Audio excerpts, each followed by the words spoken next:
Diesel CNG सगळं वाढवलंय आणि बरोबर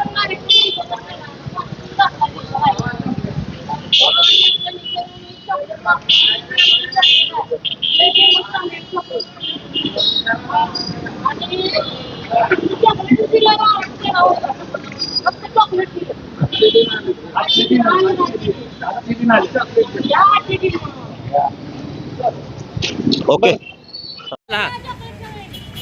मोदीजींची कृपा पेट्रोल डिझेल दर वाढलेले आहे.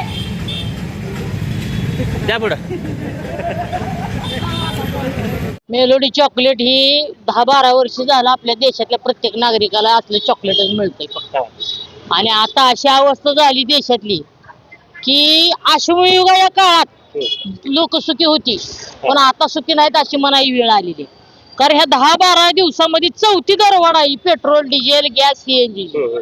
सामान्य लोकांना जगायचं का अश्मयुगासारखं कपडे केळीची पानं बिनं गुंडाळून ह्याच्यात वनामध्ये राहायला जायचं, असा प्रश्न या ठिकाणी निर्माण झालेला आहे. आणि दुसरी गोष्ट काय आहे, एकीकडे ही सगळी अवस्था असताना आपल्या देशाचे महामहिम नेते जे आहेत, मोठे नेते आहेत, परंतु ते बाहेरच्या देशात जाऊन चॉकलेट फेमस करताना दिसते. चॉकलेट भारताचं चांगली गोष्ट आहे म्हणून आम्ही बी चॉकलेट इथं देशातल्या लोकांना फेमस करायला लागलो. बाबा ही चॉकलेट तर तुम्हाला दिलं गेलं नाही ना, जरा आठवा, असं दाखवण्यासाठी ही काय मेलोडी चॉकलेट आहे तुम्हाला सांगतो.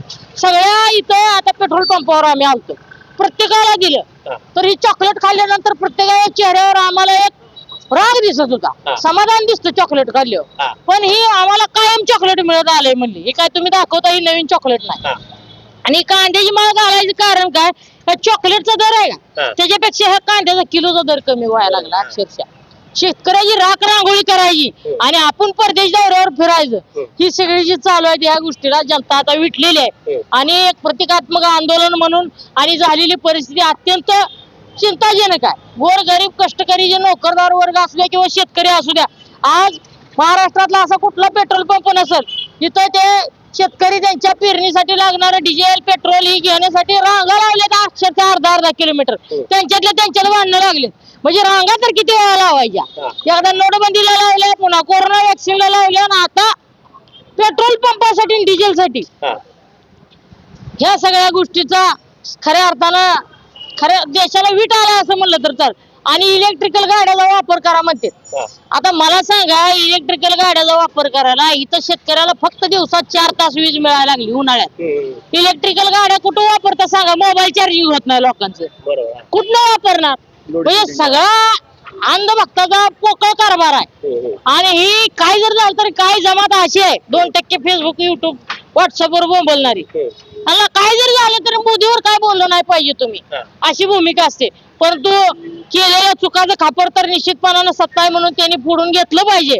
आणि आज जी देशाची अवस्था आहे ती अत्यंत वाईट अवस्था आहे. खऱ्या अर्थाने याच्यातून दिलासा मिळावा या मागणीसाठी आम्ही आज या ठिकाणी आंदोलन केलेलं आहे. आदरणीय आमच्या पक्षाचे आदित्यसाहेब ठाकरे असू द्या, वरुण सरदेसाई साहेब असू द्या, यांच्या मार्गदर्शनाखाली राज्यभरामध्ये असे आंदोलन चालू आहे. आणि त्याच्या माध्यमातून आज आपण पंढरपूरमध्ये सुद्धा सगळे आमचे पदाधिकारी कार्यकर्ते, आणि मला आनंद कशाचा वाटतोय, आमच्यापेक्षा आलेली लोक सुद्धा बाहेर उतरून आमच्या पक्षाचे पंच टाकून या आंदोलनात सहभागी झाले. अनेकांचं म्हणणं इथं बघायला मिळालं की म्हणजे फेसबुकच्या माध्यमातून, कमेंटच्या माध्यमातून 7.5 रुपये वाढलं म्हणजे काय वाढलंय, 7.5 रुपये असा काय फरक पडणार आहे.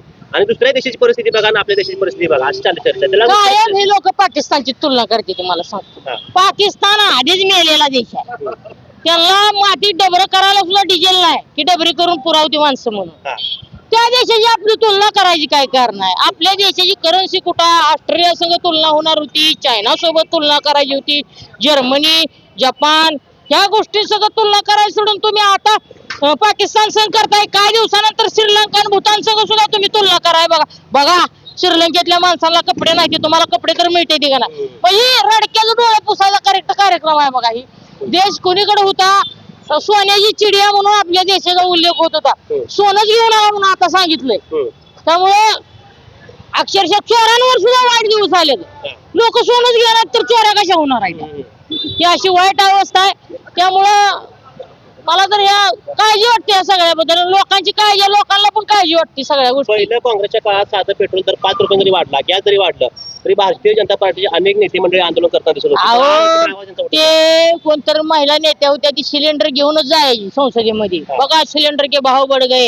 ही कांदा आहे का, हा. ही कांदा पंतप्रधान मनमोहन सिंगला वगैरे ह्यांनी मारलं होतं कांदा. का तर तू कांद्याच्या मातीमोल झालंय ना, असं झालंय तसं झालंय. ह्या लोकांना फक्त आणि फक्त शेतकऱ्यांना गुटमळत ठेवायचा, शेतकऱ्यांचा कष्ट करायचा कोणाचाच फायदा नाही. यांना फक्त अदानी अंबानी यांची 4 लोक आहेत का, यांना जगवायचा. आणि देश तुम्हाला सांगतो मातीत घालायचं काम केलंय. रुपया किती खाली आलाय ती जर तुम्ही बघितलं तर आपल्याला लाज वाटायला लागली आज. अशी अवस्था आहे. आणि ह्या कारभारामध्ये खऱ्या अर्थानं सक्षम विरोधी पक्ष म्हणून आम्ही सगळ्यांनी आता बोलणं गरजेचं आहे. राहुल गांधी देशात बोलतात, राज्यामध्ये आदित्य ठाकरे साहेब असल्या, रोहित पवार असल्या, ही सगळी लोक बोलतात, काँग्रेसचे सपकाळ बोलतात.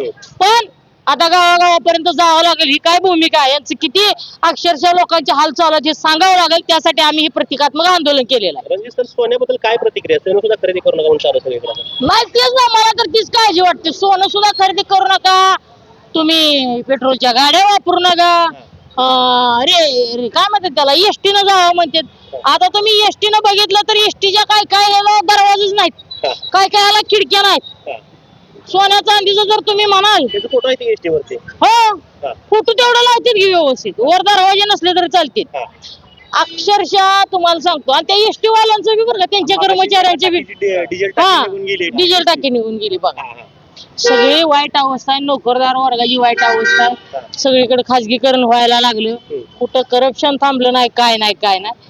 फक्त एखादा टास्क द्यायचा आणि लोकांना उगाच लाईनीत लावायचा. आता मला सांगा 45 डिग्री 46 डिग्री टेम्परेचर मध्ये पेट्रोल आणि डिझेल साठी कुठं शेतकऱ्यांनी लाईनी लावायची. आमच्या करून पडलं मेलं झालं का, ह्यांचं पाप कोण घेणार आहे? ही सगळं पाप यांच्या माती लागणार. आणि तुम्हाला सांगतो देशातील जनतेचा तळतळाट या लोकांना लागल्याशिवाय राहणार नाही. यंदा निवडणुकीमध्ये दिसेल.